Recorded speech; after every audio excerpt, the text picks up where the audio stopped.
Hello, everyone. Welcome to episode 79 of Chatting with Anthony. I'm going to ask the question, what is the difference between good and evil? Right? I could think back to Tom and Jerry when I was a kid, and I don't know if it was Tom and Jerry that both had it, but I think I remember Tom specifically. He'd have like the angel on the one shoulder telling him what to do, and like the devil on the other one telling him what to do. Right? And I think a lot of us, obviously, I think like even as a kid, you can distinguish the difference. Obviously, you get better with it as you get older, but it's a tough question to answer because how do you define good and evil, right? Because we have our own standard of good and evil, and it goes from person to person. But God has His own standard of good and evil, and with us, it varies from person to person. It's subjective. With God, it's objective, right? He give us the Bible, and it tells us good and bad. Now, there are things, especially in today's society, because the world is a lot different than it was 2,000 years ago. And so you have to apply principles, and that gets iffy, and the church has a lot of issues with trying to distinguish the two of them. And I'm not knocking anybody for it. It's just like, look, we're trying to... Like, a lot of the stuff in there was written for people from 2,000 years ago.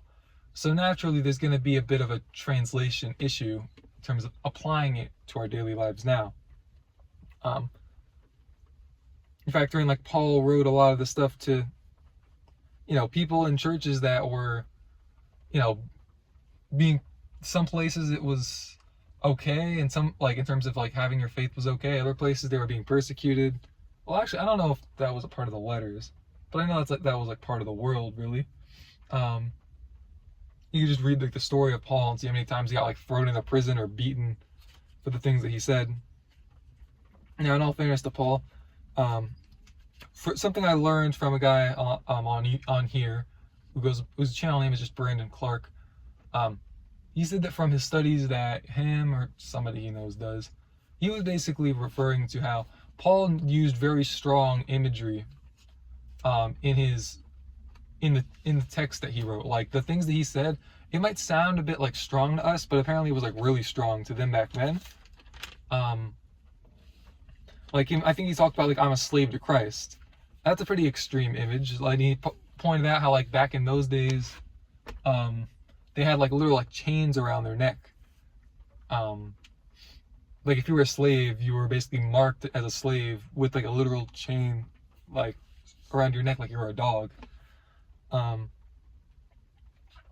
And so I guess you could argue like Paul might have, and this isn't to demean Paul or his sacrifice, I don't at all mean it like that, but Paul might have said some things that I think like if we were to see it in like today's terms, you'd be like, okay, yeah, I definitely understand why they were upset. Like, I'm not saying water down the truth, but you didn't have to say it like that. So I wouldn't be shocked if Paul did that to a little bit to himself. But again, it's not to take away anything that he accomplished, right? We all have different ways of expressing our emotions and sentiments. And that is, again, also subjective. And God does have some things to say about how we express, like he does, love your neighbor as yourself. And within that, I believe you have to factor in that like they're going to perceive things different. An extreme example would be someone with like a mental handicap. You talk to them different than, like a normal, I don't want to say normal, but to an otherwise mentally healthy person. Or even like if somebody's like really just like depressed, for example, you might even talk to them different than you would like your friend who you don't perceive as being depressed. So, again, it's subjective for us and objective for God, and it's a good thing that God has the measuring stick here, right? Because I think we'd all be moving the goalpost, and I think we do all move the goalpost on each other every day. And we tend to complicate things, and God tries to make it simple for us.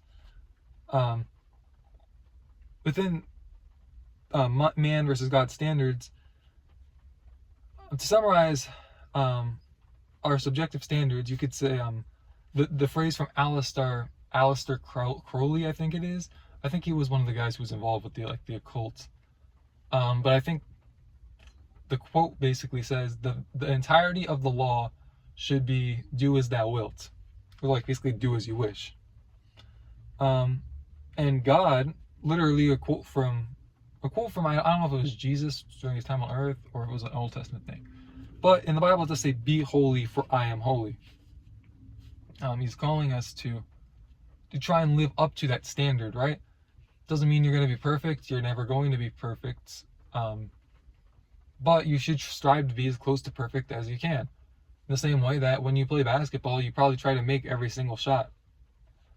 But you also probably don't get too down on yourself if you miss a three-pointer when you're practicing. You might get more upset with yourself if you miss a three-pointer at the buzzer to win the game. And I think that we do that to ourselves in our spiritual walk. But you have to also remember, like, yes, God is pleased and displeased with our actions, but God doesn't quite see it in the same way that we do, right? Like, you can never disappoint God because he already knew what you were going to do ahead of time. You can grieve God, right? Like, God knows what you're going to do, but he's still grieved when you mess up. But I'm just trying to reconcile where the line in the sand is drawn. I know it's a bit of a challenge for myself. Also, so you just have to keep trying, really. There's no way to improve other than to slip and then get back up and keep going. Because then you learn, hey, when I see that there in the ground, I don't step there. I step over here instead. So that's all I have for this episode. Thank you guys for watching. Stay safe. God bless. And I'll see you both in the next one.